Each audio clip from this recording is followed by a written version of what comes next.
Hello, I'm Steve Mould. I'm Helen Arney. I'm Matt Parker, and this is an evening of Unnecessary Detail, now featured on a podcast of Unnecessary Detail. That is a lot of detail. Hey, we believe in detail all the way down. It's another one of those episodes where we're bringing you our favourite bits from the Bloomsbury Theatre Nights we hosted back in April. And this edition is a real bumper collection. I'm doing a song that I never normally get to perform on stage. And we have comedian Rachel Wheeley highlighting a very tiny and specific corner of the timekeeping world. We've got biochemical engineer Michael Sulu explaining the potentially fatal difference between cylindrical objects.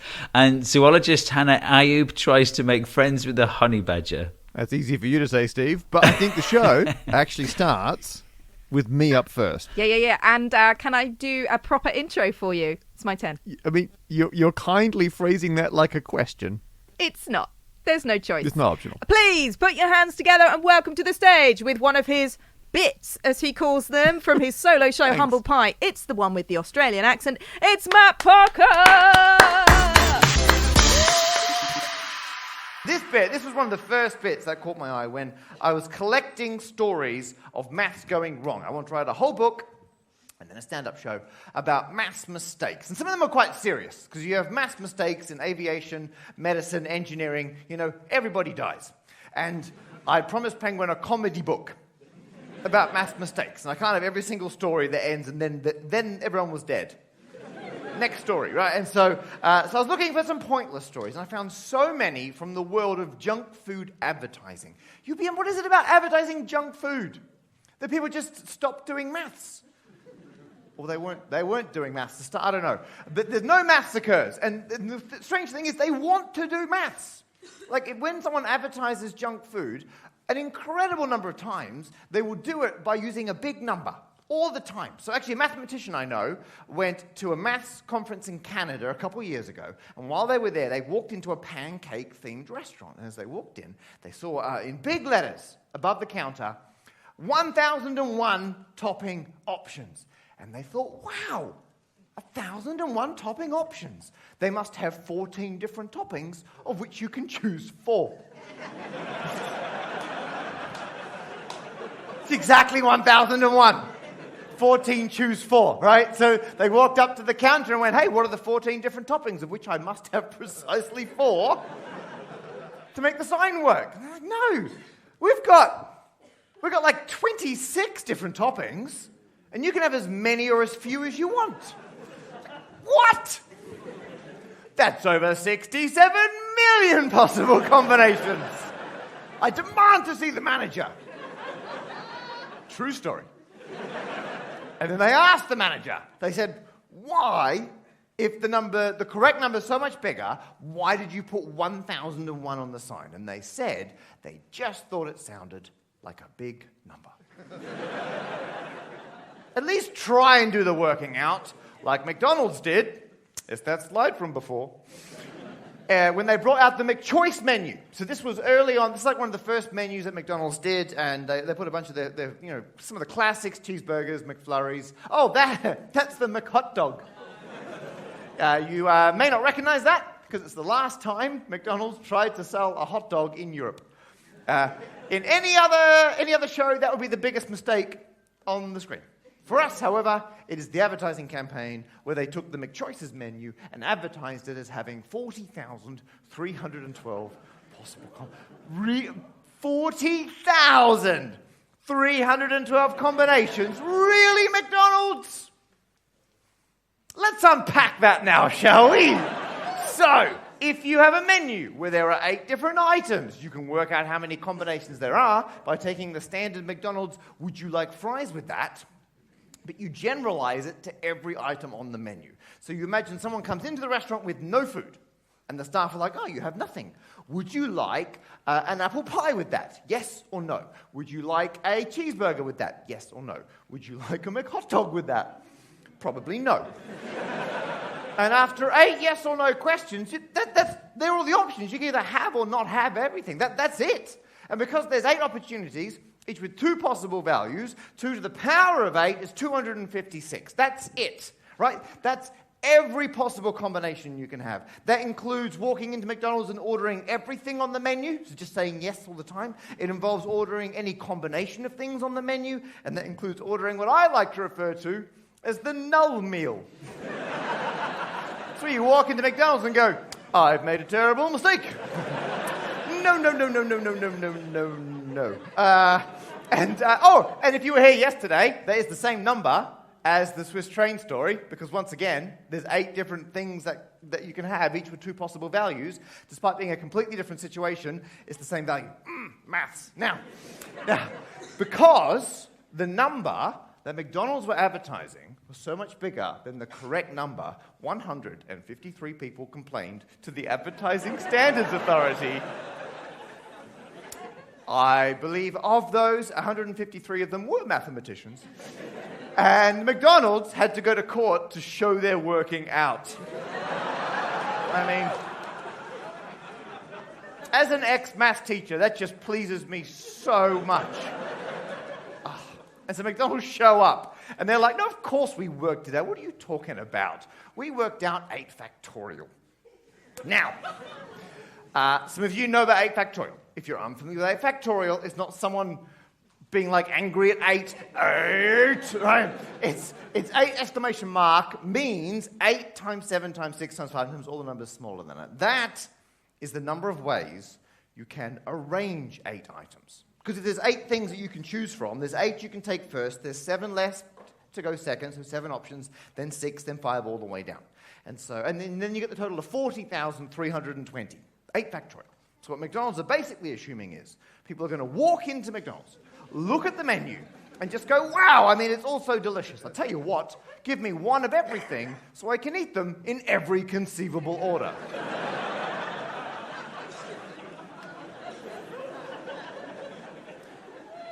And that's not even the number in the ad, though, is it? Right? So, right, it's smaller. So, and I get this, by the way. I totally understand how this happened, because this would have started in like just some brainstorming meeting. Like there's some agency, they're like, how are we going to get the big McDonald's, the Big Mac account? How are we going to get it? And someone's like, oh, wait, we're advertising the McChoice menu, right? Well, we should talk about how many things you can choose from. Like how many combinations are there? And someone's like, oh, yeah, that's a great idea. I remember from school in the calculator, that shouty, the angry button. That's combinations, right? 8.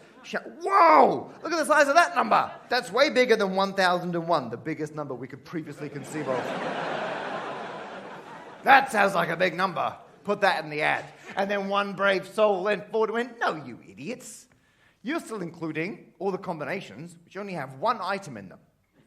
And that's not really a combination now, is it? We better subtract those 8. So they did that in 8 factorial, subtract 8. And by their own logic, they left in the null meal. It's so good. And when it was pointed out to them during the trial, people were like, no, you've done arrangements. Well, let's not talk about the rest of it, right? They doubled down. They're like, no, we meant to do arrangements. And they proceeded to argue that the order in which you eat McDonald's makes a difference to what meal you're eating. From the final ruling, the advertisers said that they were aware that some people might consider a double cheeseburger and milkshake to be the same permutation as a milkshake and double cheeseburger.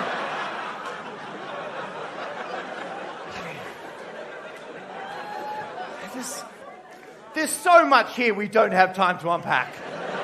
On a number of different levels of both accuracy and precision. However, they proceeded to point out that they believed that each permutation could be considered a different eating experience. And they won. Yeah, the judge is like, yep, you've convinced me. 153 mathematicians are like, no! What is happening? Right? You've destroyed the energy. And so they appealed. Right? McDonald's had to go back to court to answer some follow-up questions. And when they showed up, they'd thought ahead. They're like, oh, we barely got away with this last time. What are we going to do this time? And they showed it. They retconned it. They changed it. They came in there like, oh, forget what we said before. We didn't mean that. We forgot to tell you that what we actually did was include the flavors. right? Because if you include the different flavors of the drinks in the menu, there are actually 16 different things you can order. And if you do the working out correctly, if you have the would you like 16 times, 2 to the power of 16 is over 65,000. And the judge is like, oh, 65,000. That's a bigger number than the 40,312 in the ad. Mathematicians are like, that's the first right thing that's happened so far. And the judge is like, because you managed to prove a bigger number, even though the one in the ad was calculated in a totally incorrect manner, you're no longer guilty of false advertising, and they won the appeal.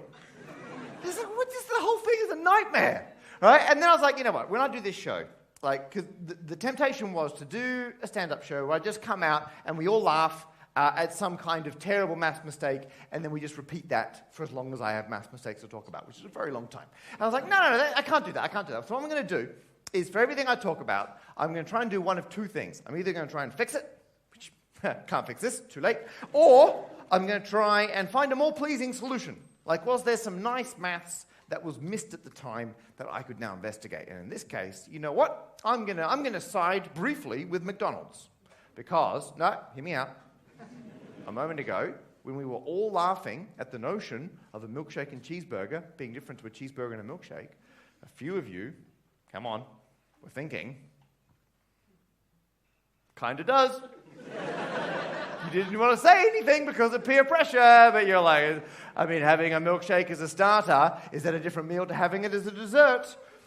I mean, I'm not in a strong position to make fun of anyone being obsessive about anything, right?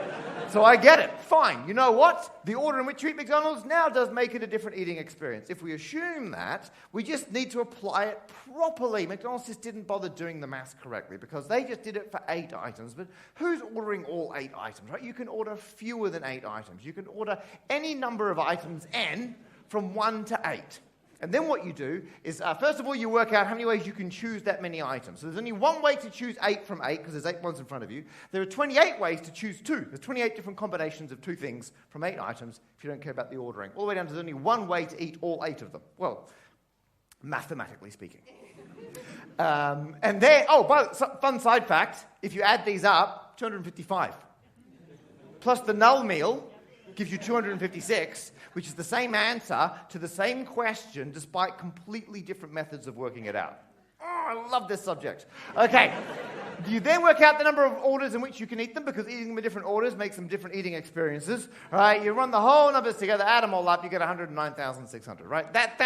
That's the correct number if McDonald's logic is to be believed. But they didn't do that. They did n factorial subtract n, and then they worked it. It's just the worst. The only good thing that came out of this whole situation is before McDonald's, no one had ever taken n factorial and then subtracted n. Why would you do that? It's meaningless. So mathematicians named that the McCombination. It's now in the online encyclopedia of integer sequences. It's an official part of maths. McDonald's produced novel mathematical concepts. So amazing, right? However, to this day, no one has ever found a practical application for McCombinations. If anyone here ever finds an actual use for n factorial subtract n, please do let me know. Or let any mathematician know. We would love to add it to it, all right? And that is junk food and maths mistakes. Thank you very much.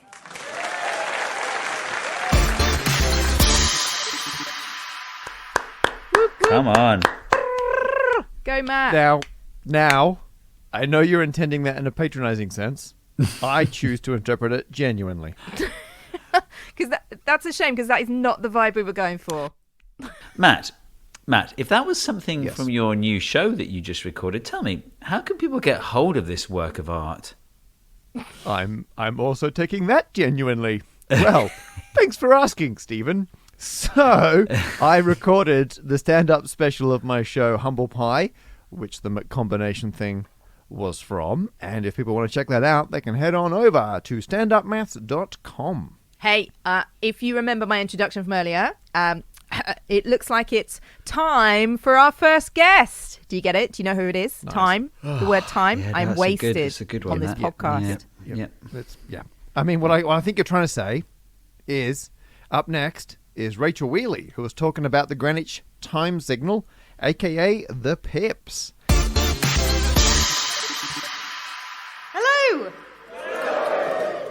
My name is Rachel Wheeley. I am a short adult. In case you were wondering why there's a particularly confident child on the stage. And it's very, very exciting to be here. There's a hell of a lot of people here, Matt. It's just been me and my cat for the last 2 years. So this is very, very exciting. Any Greenwich Time Signal fans in? One kind of like slice of people here, one man over there. Okay, good. I'm going to convert you all by the end, so it's fine. I'm a comedian. Before I was a comedian, I used to do a different job. I worked for a broadcasting corporation. Not going to say which one, but it's a British one. That's all you need to know. All you need to know about that. And I used to work on a program which some of you may have heard of called the Today Programme. Anybody know the Today Programme? Anybody listen to the Today Programme? If you listen to the Today Programme, raise your hand. Keep your hands raised, please. For those who haven't heard of the Today Programme, it's a morning news show on Radio 4 for people who like to wake up both sad and angry. But I didn't bring you here to talk about the Today Programme. I brought you here to convert you to be Greenwich Time Signal fans, because the way that the Today Programme starts is the best bit about it. 5 seconds to 6 every morning on weekdays before you write in, this happens.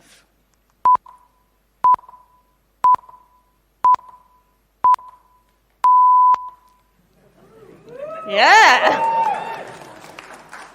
It's exciting, isn't it?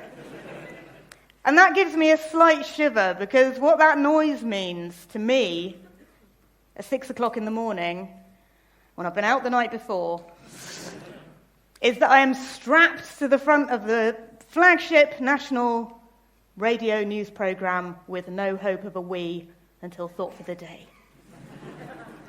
And the terrifying thing about the pips is there's a fader on the desk with the pips on it, and that fader is up all the way through the programme. Those pips are coming, whether you stop talking or not. So through the glass there are the presenters. And what happens if you keep talking up to the pips and you carry on talking is that you do something called crashing the pips. Ooh. Sounds scary, doesn't it? Disciplinary action for crashing the pips. When I worked at the BBC, Michelle Hussein started on the Today Programme. Any Michelle fans in? You should be fans, she's a legend. She used to do something which she called, and I thought this was adorable, kissing the pips. It's where you talk up to them and you don't quite crash them, but Jim Naughtie used to do unspeakable things to those pips. It was absolutely revolting. I don't want to even think about it. Some pips facts for you. The Greenwich Time Signal, introduced in 1924, generated by the BBC since 1990. And people set their clocks and watches to these for years. But these days, we've got digital radios now. It's not quite so relevant. Does the BBC get rid of them? Hell no! The BBC keeps them in and writes sentences like this in some of its annual reports. Their utility in calibration is diminishing as digital radio entails time lags. That's why they haven't taken it out, because nobody understands the sentence. If you would like a visual representation of your pips, and I think that you would, here they are. You'll see that there are 6 of them. The first 5 are 1/10 of a second long. The last one is 1/2 a second long and has only been 1/2 a second long since 1972. More on that later. All the pips are at 1 kilohertz. And if you would like to know when to set your watch to the pips, these are the 8 o'clock pips. So the time to set your watch to 8 o'clock is here. Or, if you're listening on a digital radio, here.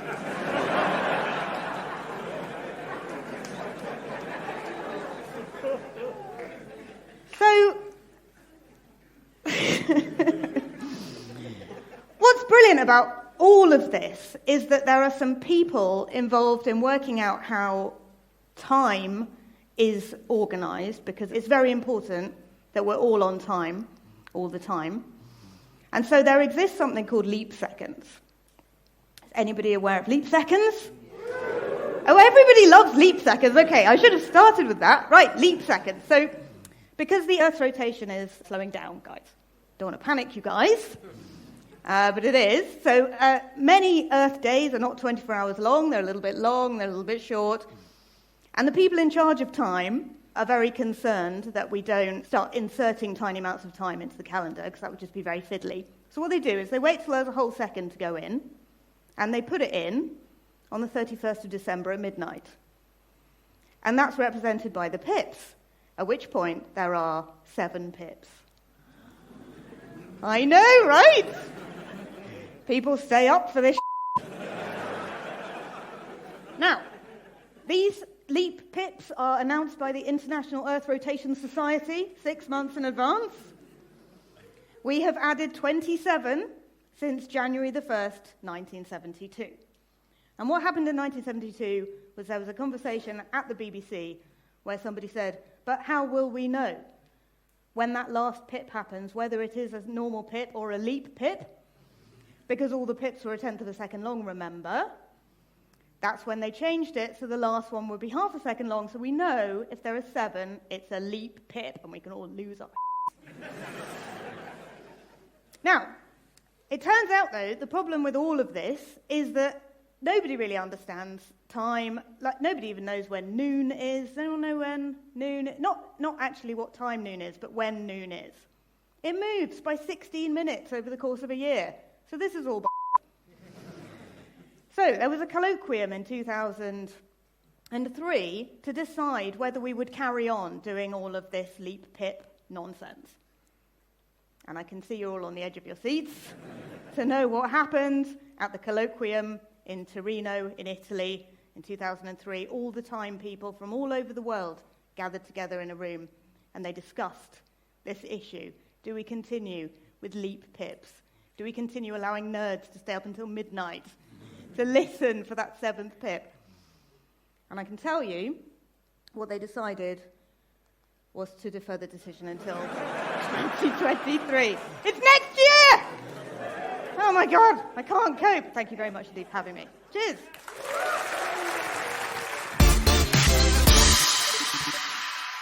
You know what? I have actually stayed up on more than one occasion for the leap second. Oh, pretty nerd! I mean that as a compliment. Obviously. That's exactly how I took it. And actually, I've got some strong opinions about leap seconds, but that's a whole other podcast. And anyway, this is why I feel very at home on the unnecessary detail stage. And if you need to know exactly what time to set your watch, binary or otherwise, to hear the digital pips, you can see the slide that Rachel was talking about and all those details over in our show notes. Which is where you'll find links to Rachel's daily walking podcast called Walk the Pod, which I do listen to myself. I really love it when I'm walking my son to his childminder. I tell you, it's absolutely perfect for a short walk if you want to get out of your head. You don't need a link for that. You just need to search for Walk the Pod wherever you get your podcasts. I mean, you found us, so finding Walk the Pod is not beyond your skill set. Rachel's also hosting the Douglas Adams Memorial Lecture for Save the Rhino International on Thursday, the 26th of May 2022 in London, or you can tune in online at the same time. That's the day after tomorrow, by the way, or if you're listening to this after the 26th of May, it's in the past, but you can find links to it in the show notes as well. Okay, it's time for a biochemical engineer. Wait, is that still, We're still is doing that that. still technically a joke? I don't know if that's a joke anymore, but I do know that I never realised how much of a difference there was between a tube and a pipe. Is there a difference? Tube versus pipe? Oh my goodness. Same thing. Yes. Michael Sulu's entire talk is about the difference between pipes and tubes. Yeah, he goes into the details, but look, Steve and I have been doing our own research, right? I'm going to read something out from wonderfulengineering.com. For the layman, a tube and a pipe are much the same thing. But for an engineer and a student of fluid mechanics, the minute differences can be of grave consequences. Matt, what I'm saying is tube does not equal pipe. If tube equals pipe, death results. Grave. Wow. Grave indeed. If that didn't clear it up for you, Matt, here's civilengineersforum.com. For a person who is not involved with technical know-how, pipes and tubes are pretty much the same. But the truth is, they are not. Pipe and tube are two entirely different objects. Pipe versus tube is something that even the common public should realise, that interchanging these two can cause serious problems. Pipe Oh my v tube goodness. equals death. Pipe v tube equals death. Okay, I get that there's a difference, and everyone seems to know what. Apart from me, I still have no idea what the actual difference is. Yeah, well, look, there are differences. It's like a whole bunch of things like sizes and rigidity and coupling and pressure resistance, right? Okay, but all of that is like irrelevant because of something even bigger going on that I'm going to hand over to Michael Sulu to explain.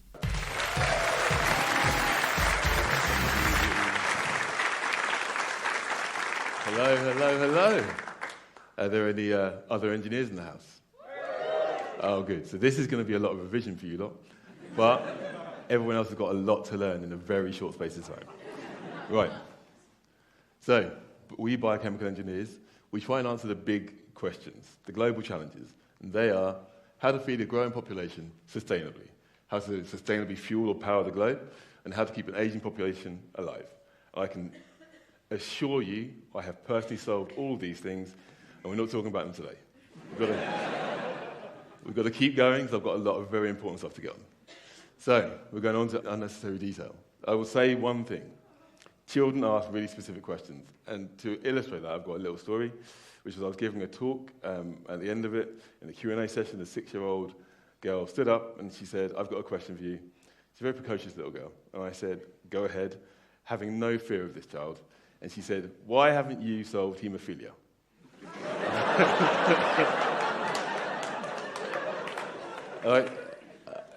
I said, "You ask a good question." But somebody actually has nearly done it. University students, however, ask much simpler and less difficult questions than little children do. Not as smart. I blame the education system. And they ask things like this. What's the difference between a tube and a pipe? I was going to focus today on the difference between a bolt and a screw, but I couldn't thread a story together. It's the only joke. So, right, this is a tube and a pipe. The engineers who have already identified themselves will obviously know the difference. But for the rest of you, we have a lot to get through. Right. Obviously, there's a plethora of difference. You can see the engineers, obviously, with their keen eyes, will see it just by visual inspection. We'll go back, tube, pipe. Obvious. Now, what I will say is that because I knew there wouldn't be all engineers here today, I did some Googling to try and find out some more information about the difference between a tube and a pipe. The first thing I found is essentially getting it wrong can kill you. Not important enough that they got the grammar right. For the layman, it's more of the same thing. But the message is still there. This one from civil engineers is also patronising. It talks about even the common public should realise that interchanging these two things can cause serious problems. Right. We have got to the point where we can all basically know the difference between a tube and a pipe, which is good. I have got a list of actual differences, but I'm not going to go through them because they're not important now. What's more important is what I found out next. We have a Professor Micheletti and Dr. Velez Siberbi. These two wonderful engineers, both much better engineers than myself. I work with them. So I was telling them the premise of this talk, or lecture, shall we say, today, and they said, Professor Micheletti, who's Italian, said there isn't a different word for tube and pipe in Italian. And Dr. Velez Siberbi, who's Mexican, said there isn't a different word for tube and pipe in Spanish either. So obviously, this leads us to one logical conclusion. If you can't use language to differentiate between a tube and a pipe, how do you know which one you're using? And we've already got to the point that we know that it can be deadly. So I did the sensible thing, the same thing that any of you here would have done. I obviously got Excel out, conditionally formatted all of the countries in the world so that it would say, based on whether or not their first or second language in their nation has a different word for a tube or a pipe, it was a safe place for you to travel to. There you go.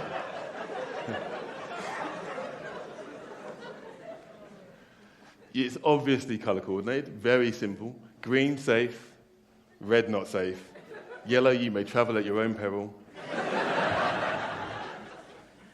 And I have it, because everyone loves a chart, in pie chart form. It doesn't look so bad, does it? Because there's a lot of green there. But that isn't actually that useful for you. And I'm not giving you my spreadsheet. It took me a long time to make it. But what I will say is this is really useful for you. All of the countries of the globe, based on whether or not they're safe to travel to, based on whether or not there's a different word for tube and pipe in their native language. The weird thing about this map, I found as I was doing it, is it's probably the only positive thing about colonialism. Because all of the African nations are good. So, I will leave you that yes, you're right. I have probably just saved your life. And not all heroes wear capes. Thank you.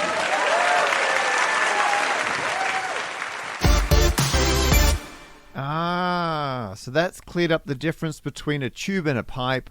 Not at all. Still got no idea. Now I'm also scared. Although actually, you know what? I think we've just had a glimpse of some kind of secret, like Ponzi scheme to keep engineers employed. They're like, oh my goodness, you need us around. Otherwise, you can't tell the difference between a pipe and a tube, which is super important for reasons. I mean, it's kind of seeming likely, isn't it? Although, I do have to say that Mike does some really amazing work, not just in his day job as an engineering academic, but he was saying that he does these outreach events and he has to answer questions from kids.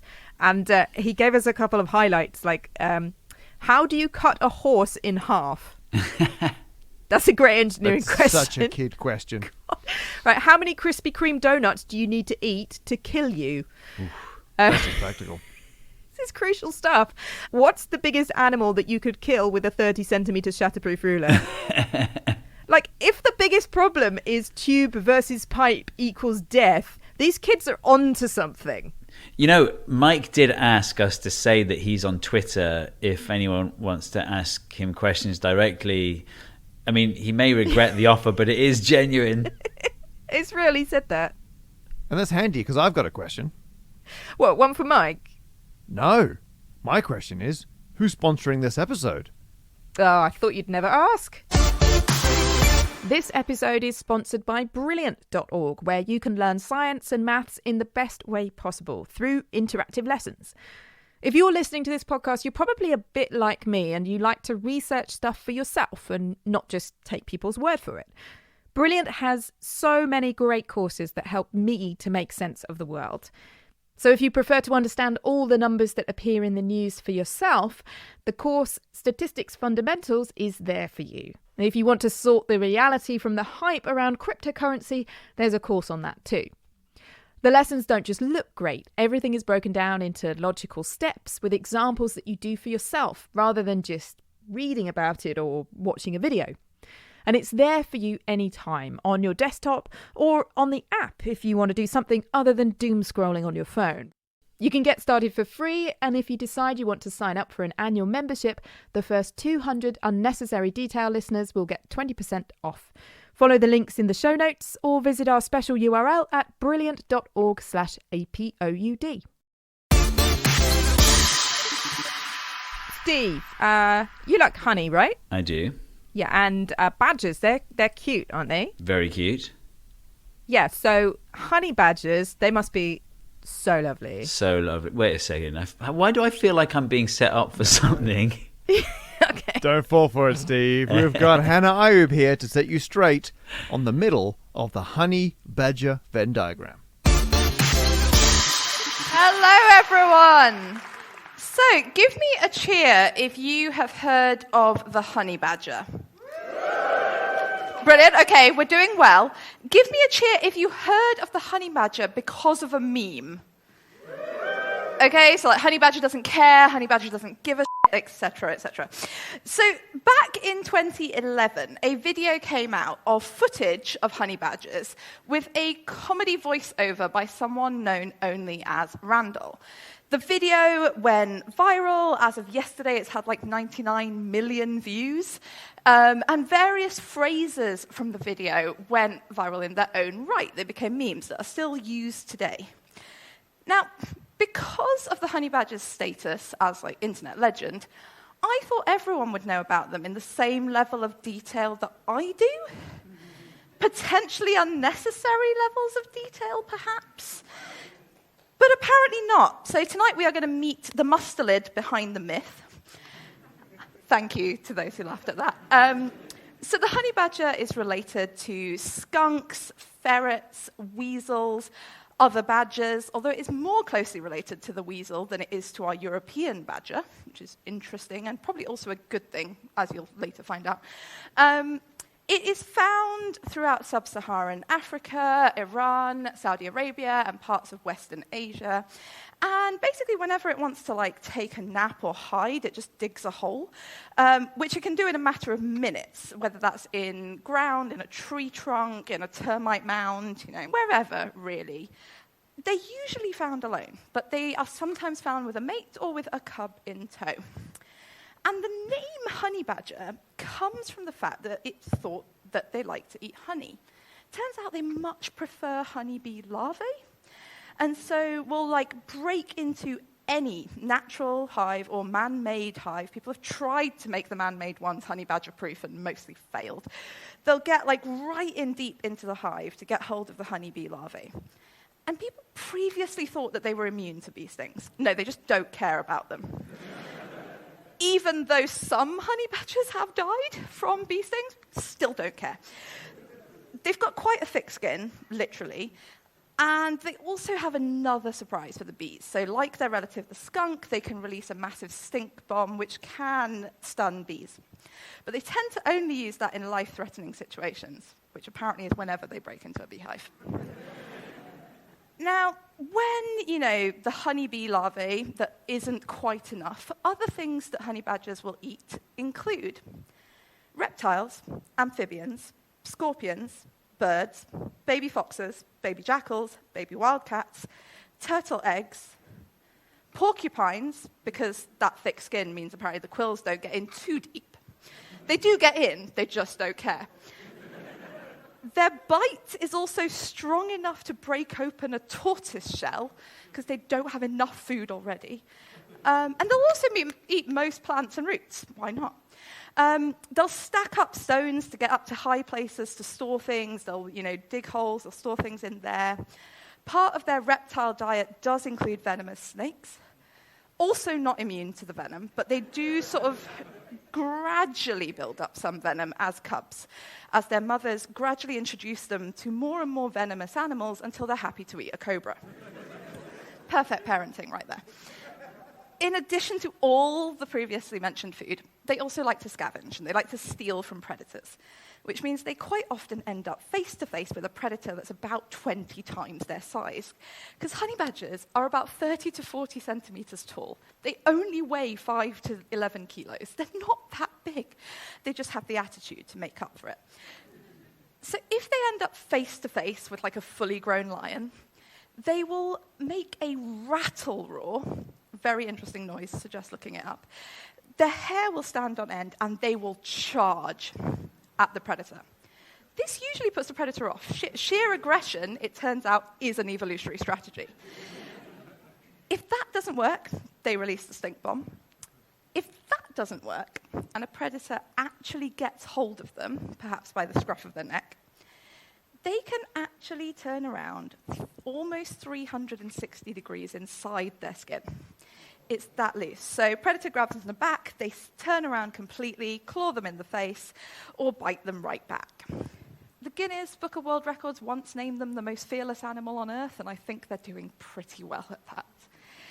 Now, I wasn't introduced to the honey badger because of their internet status. I was introduced to them because of a particular honey badger called Stoofel, which many members of my family have seen at a rehab center in South Africa. And Stoffel has been called an ambassador for the species because Stoffel embodies everything that is awesome and crazy about the honey badger. So Stoffel was raised from a young age by a farmer and therefore was imprinted on humans, so had to be moved over to the rehab centre after causing chaos in the home that he was raised in. He proceeded to cause chaos in the rehab centre. First off, he kept eating other residents, including an eagle. Apparently that's frowned upon. So they put him in quite a large enclosure. He broke out of this, went to visit some lions, landed in hospital for 2 months, came out of hospital, went to visit the lions again, injured them quite badly this time. So he was put in a more secure enclosure, which he broke out of.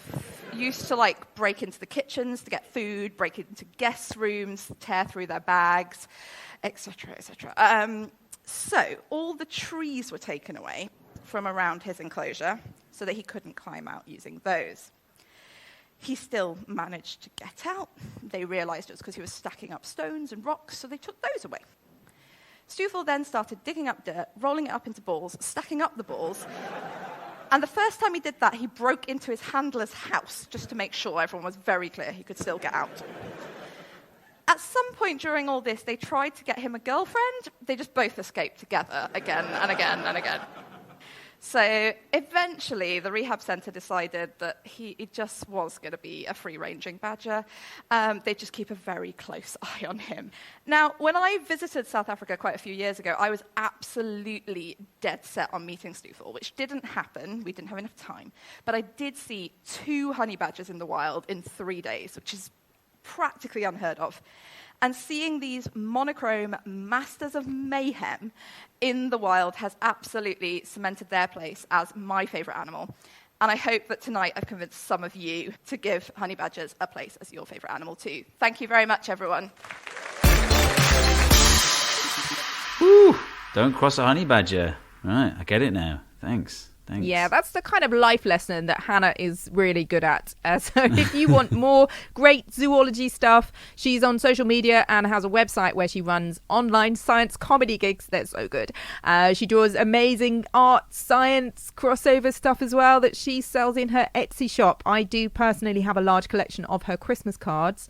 In particular, the tattooed manatee with a Santa hat on.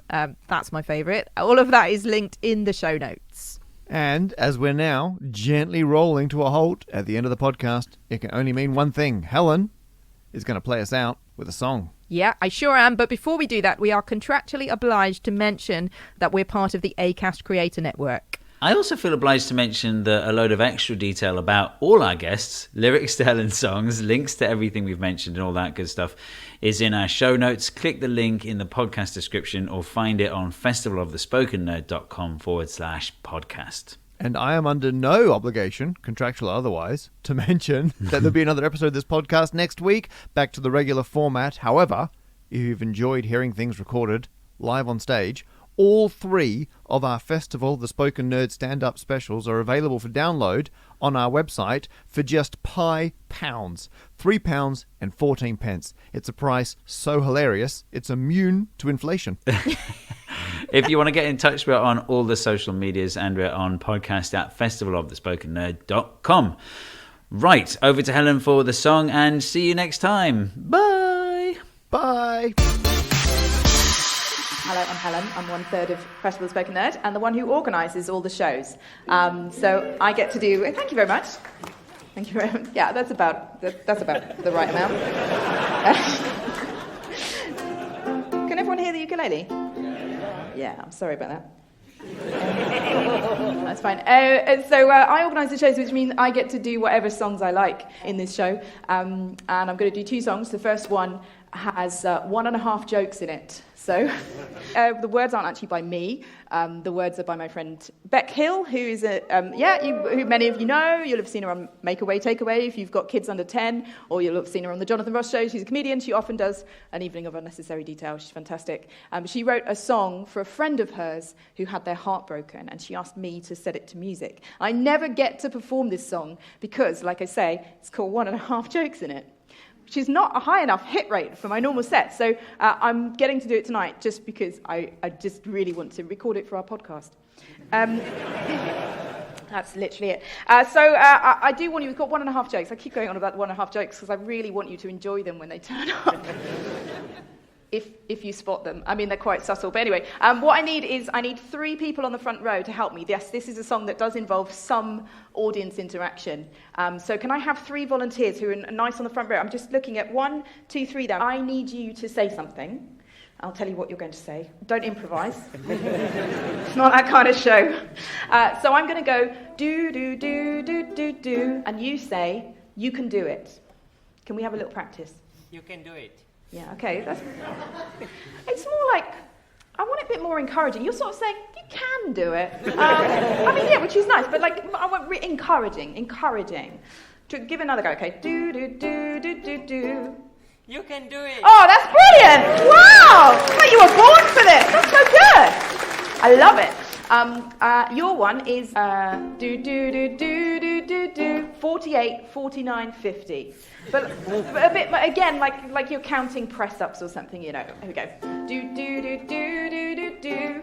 48, 49, 50. Oh, you gave it some on the end there. That was really good. Go on. But I get that you held a little bit back for later, haven't you? Yeah, because you're gonna have to do this in the middle of the song. So just hold a little bit back. Just give me 110%. Don't tell Matt I said that. Give it 110% when you do it. All right. So your line is, work it, lady. That's the line. Do do do do do. Work it, lady.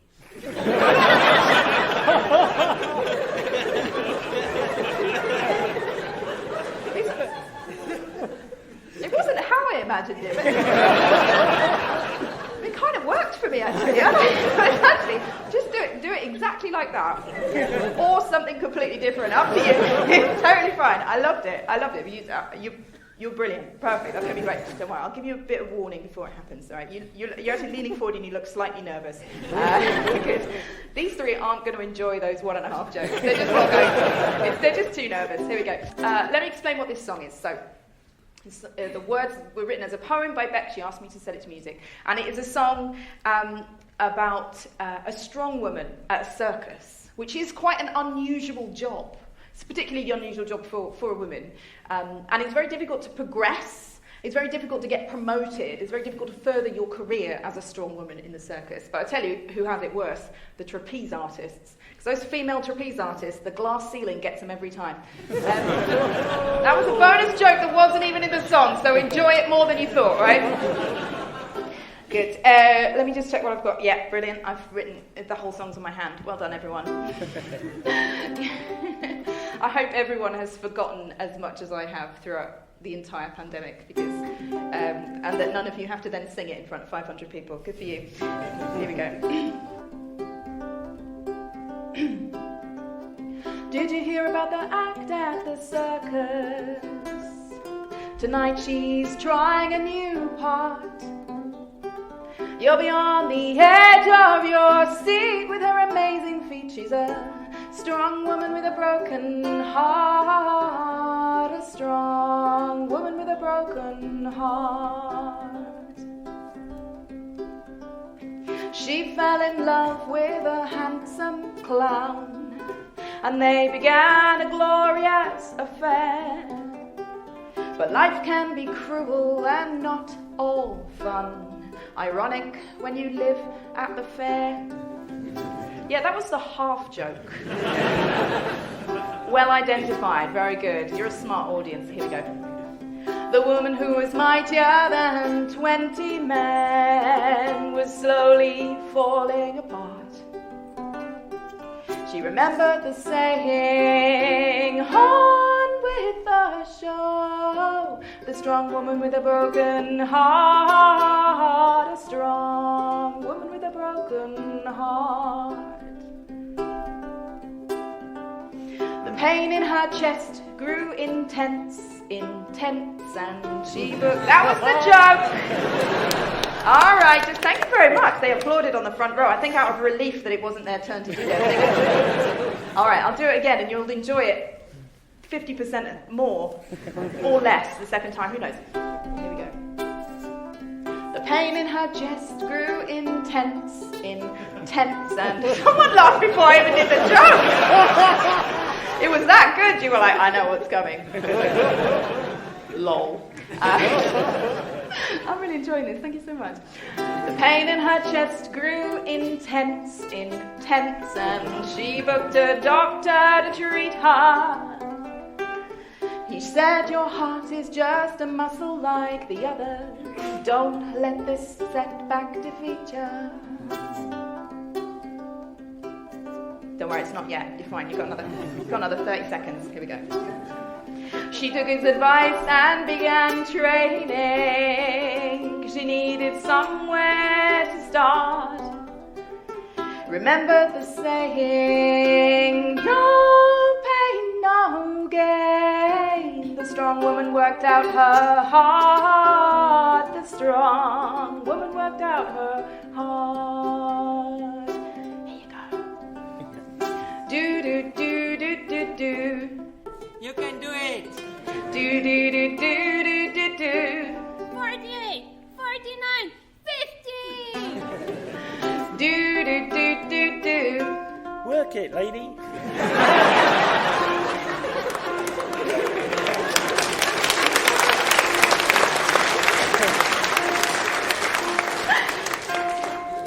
Do, do, do, do, do, do, do, do. Another round of applause for our wonderful musicians.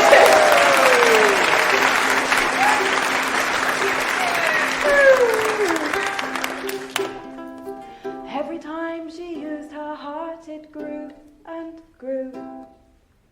She learned to laugh again at clowns, lifted weights while she juggled dates, toned up those smiles and lost those frowns. Did you hear about the act at the circus? Tonight she's trying a new part. She is mightier than 20 men plus one. The strong woman with a strong heart. The strong woman with a strong heart.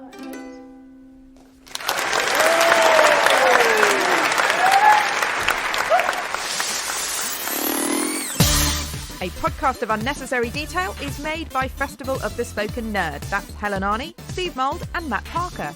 Our series producer is Lindsay Fenner, who also produced this episode. Our theme music is by Howard Carter, and we're proud to be part of the Acast Creator Network. Thanks for listening.